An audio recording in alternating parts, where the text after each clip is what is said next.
ازيكم عاملين ايه؟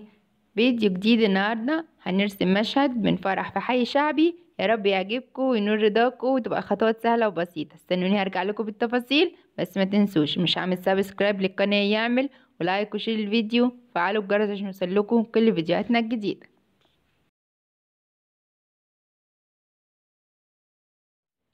رجعت لكم تاني وهنبدأ مع بعض نرسم موضوعنا النهارده عن مشهد لفرح في حي شعبي. اخترت لكم مشهد بسيط كده ان شاء الله يعجبكم.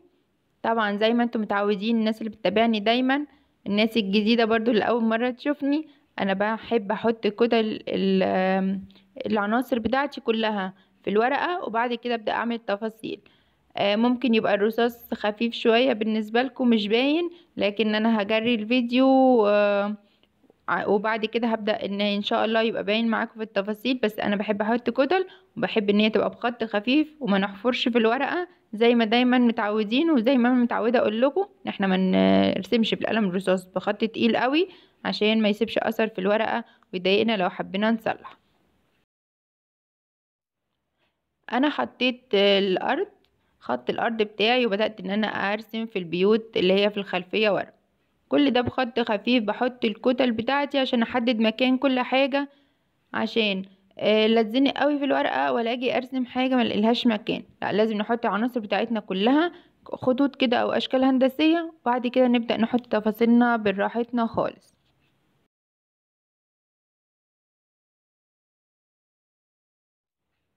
من اهم العناصر اللي بتبقى موجودة في اي موضوع رسم، خصوصا المراحل الاعدادية اللي بيمتحنوا دايما في الرسم والقدرات والحاجات دي.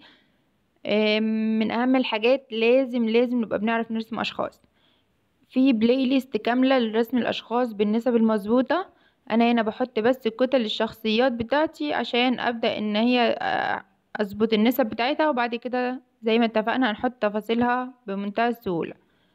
ولو حابين تعرفوا النسب مظبوط قوي، هتلاقوا بلاي ليست عن كورس تعليم نسب جسم الانسان. هتلاقوا فيه نزل درس رسم الرجل ورسم المرأة ورسم الطفل. هتلاقوا كل حاجة بالتفاصيل وازاي نعملها صح بطريقة أكاديمية بحتة.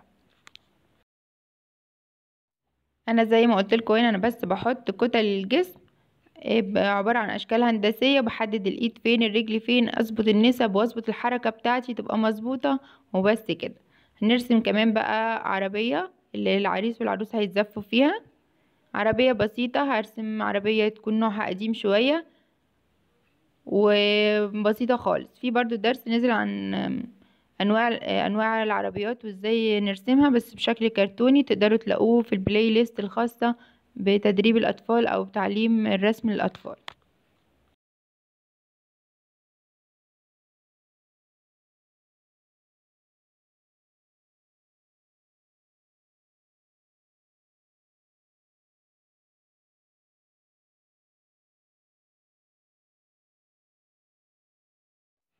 كده حددت كتل العربية كلها بالعجل بتاعها ومكانها في اللوحة وحجمها وكله تمام. نحط كمان، ما تنسوش بقى الزينة اللي بتبقى على عربية العريس والعروسة او الورد يعني. نحط مثلا نعمل بس شخابيط هنا كده، ده مكانها اهو بخط خفيف، لان انا لو عملت الشخابيط دي بخط تقيل هاجي امسحها هتبقى باينة وشكلها مش ظريف خالص.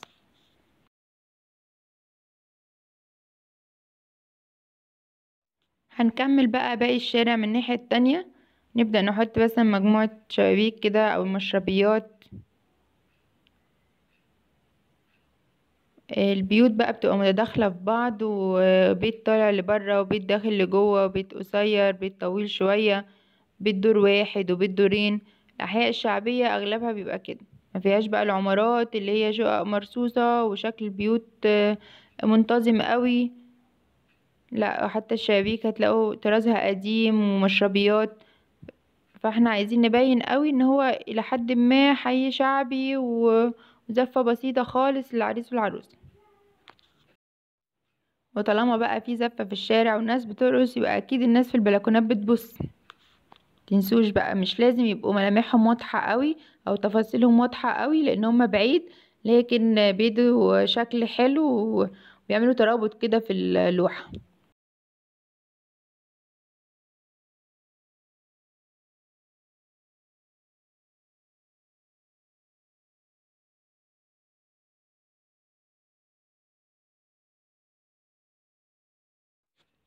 هكمل بقى برضو الناحية التانية كده. انا ممكن نعمل هنا مسجد مثلا، قبة مسجد في الوش بطريقة بسيطة برضو خالص، ونبدأ ان احنا نحط برضو ايه شبابيك او مشربيات الناحية التانية ترد على اللي احنا رسمناه. في برضو موضوع كان نزل، موضوع تعبيري كامل نزل عن حارة شعبية في رمضان.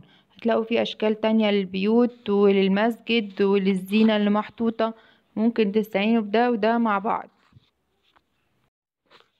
هبدأ أحط كتل لشخصيات هنا كمان اللي هي بقى بتعزف عشان الموسيقى بتاعت الزفة. أنا حطيت واحد كده ماسك اللي هو الناي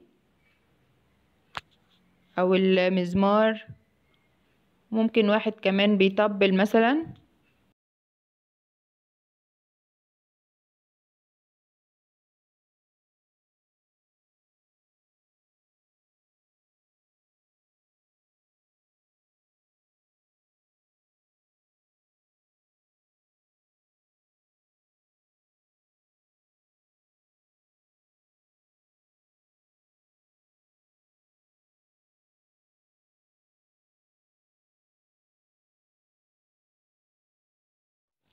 كده انا خلاص حطيت كل الكتل بتاعتي والحركة وكله تمام. هبدأ بقى امسك عنصر عنصر احط التفاصيل بتاعته وارسمه كده ايه مظبوط. لو ناقص اي حاجة حاول اقرب لكم كده اهو، يا رب يكون واضح بقى. ونبدأ نتقل على الرصاص على الخطوط الأساسية بتاعتنا اللي احنا محتاجينها، والباقي هنبقى مش محتاجينه خلاص وهيتمسح.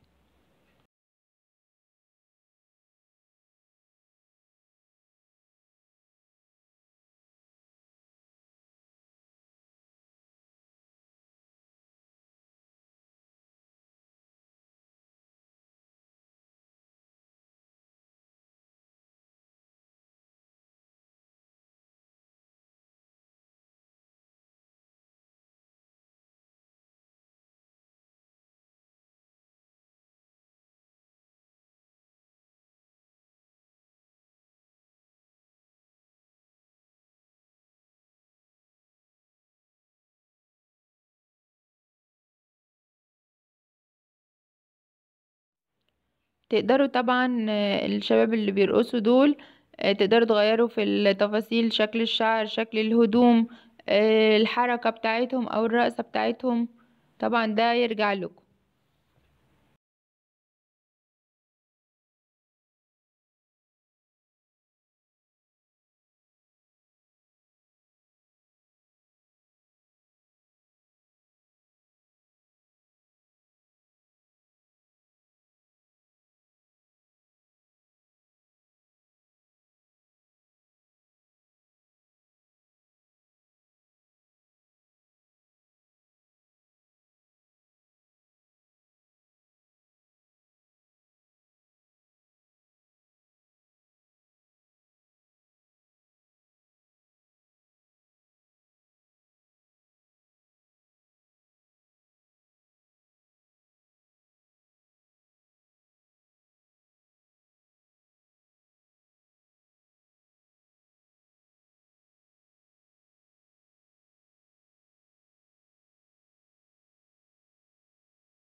بعد ما خلصنا الثلاث شخصيات اللي بيرقصوا هنبدأ نحط شوية تفاصيل في البيوت، في البلكونات، في الشبابيك، عشان نظبط المنظور بتاعها وتكون شكلها طبيعي وواقعي اكتر.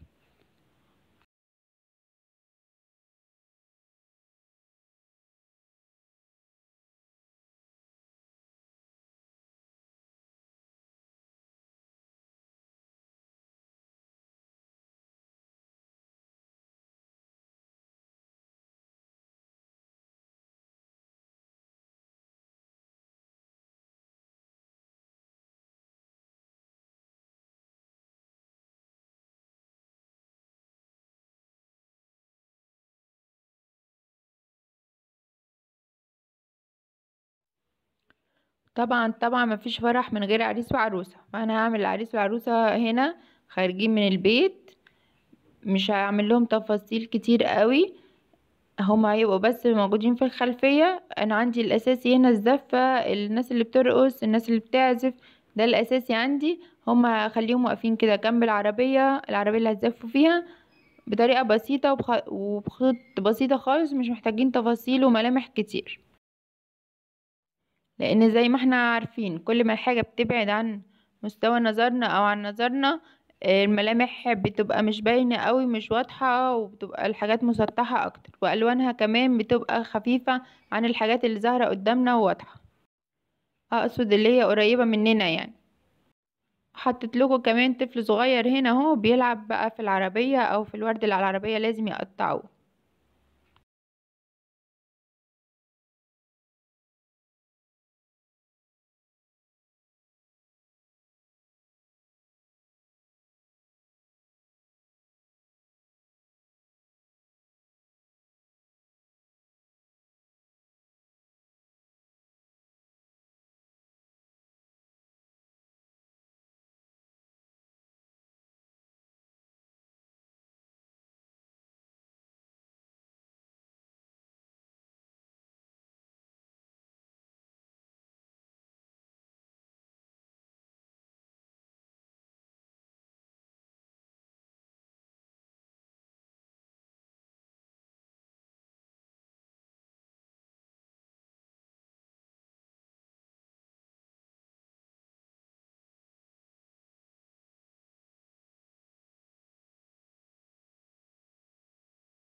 وهنا هنبين بس برضو من ورا كده السلم اللي المفروض العريس والعروسة نازلين من عليه من جوه البيت.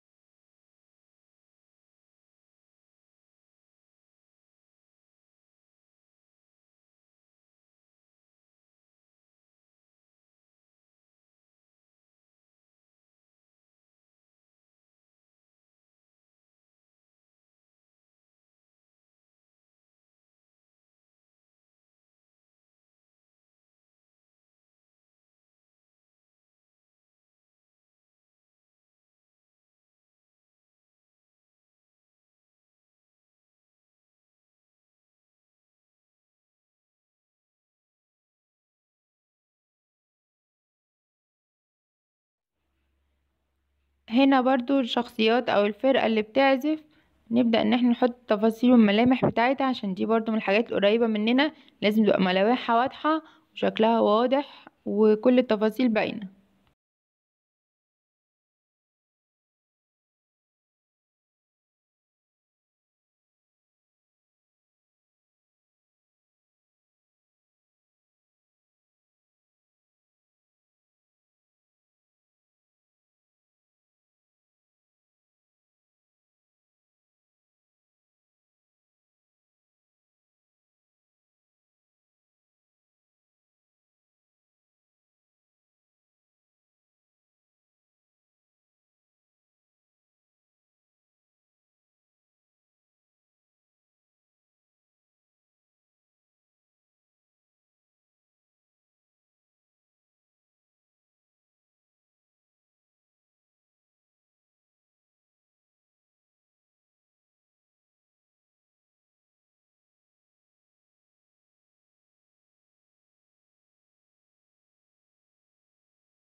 كده تقريبا كله تمام، ظبطناه.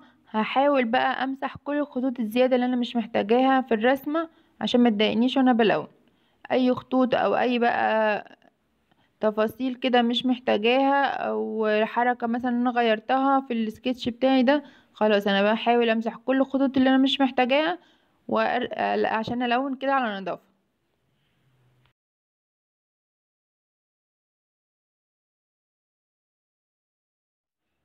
نضفنا خلاص بقى كله، هنبدأ بقى اهم مرحلة في المراحل رسم الموضوع. انا ممكن ارسم موضوع حلو جدا جدا جدا واجي الونه ابوظه. فخلاص انا رسمت كويس، ظبطت كل حاجة، ابدأ ان انا الون. هنا ده موضوع تعبيري مش للاطفال الصغيرة قوي، فمش هنبدأ نمسك القلم الحبر ونقعد نحدده قبل ما نلون. لا، هنا هنلون على طول، وكل حاجة هنبدأ نحددها او نظللها باللون بتاعها بالغامق والفاتح، ونلعب في درجات الالوان. تقدروا كمان تشوفوا درس من اهم الدروس اللي نزلت على القناة، ازاي نلون صح لجميع الاعمار. تقدروا ترجعوا له وتشوفوه، هنزله لكم برضو في فوق هنا على الفيديو، تقدروا تدخلوا تشوفوه. لازم نتعلم ازاي نلون مظبوط، وازاي الالوان تدخل في بعض، وكل الكلام ده مهم جدا جدا عشان الرسمة بتاعتنا تنجح. الناس اللي بيتفرجوا عليا دايما عارفين ان انا مرحلة التلوين دي بسرع فيها الفيديو قوي، لكن احنا نلون على مهلنا ونلون براحتنا. انا بسرع الفيديو عشان بس وقت الفيديو ما بقاش طويل قوي عليكم بدون داعي. انا عايزاكم تشوفوا درجات الالوان وازاي احطتها وازاي دخلتها في بعض، لكن انا بسرع عشان ما بقاش طويل عليكم. تقدروا كمان تغيروا في الوان اللبس طبعا براحتكم، اختيار الالوان ده يرجع لكم انتوا. هسيبكم بقى مع التلوين، وارجع لكم في نهاية الفيديو نشوف الرسمة وصلت لايه.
بكده نبقى خلصنا مرحلة التلوين خالص. ممكن طبعا احط تفاصيل كمان وازود شغل كمان. كل ما هنشتغل فيها وكل ما نحط تفاصيل اكتر كل ما هتبقى احلى وهتبقى واقعية اكتر. فبس عشان الوقت بقى انا كده خلصت. طبعا انا خدت فيها وقت كبير جدا غير وقت الفيديو، انا بس مسرعة التلوين عشان ما تزهقوش. ويا رب يكون الفيديو عجبكم ويكون سهل وبسيط بالنسبة لكم. طبعا مستنية اي حد عنده اي سؤال عن الفيديو او عن اي رسمة تانية او محتاج ان هو ارسم له اي موضوع مطلوب منه او محتاجه، يبعت لي يكتب لي في الكومنتات تحت الفيديو. اتمنى كمان اشوف تطبيقاتكم على جروب الفيسبوك يلا نتعلم نرسم. بحب قوي اشوف تطبيقاتكم الفيديوهات بتاعتي وببقى سعيدة جدا. ما تبخلوش عليا بقى بانكم تعملوا لايك للفيديو وسبسكرايب للقناة اللي مش عامل، وسيبوا كومنت تحت الفيديو عن رأيكم فيه. ما تنسوش تفعلوا الجرس عشان يوصلكوا كل الفيديوهات الجديدة لو حابينها طبعا. واشوفكم فيديوهات تانية كتير بإذن الله على خير. استنوني.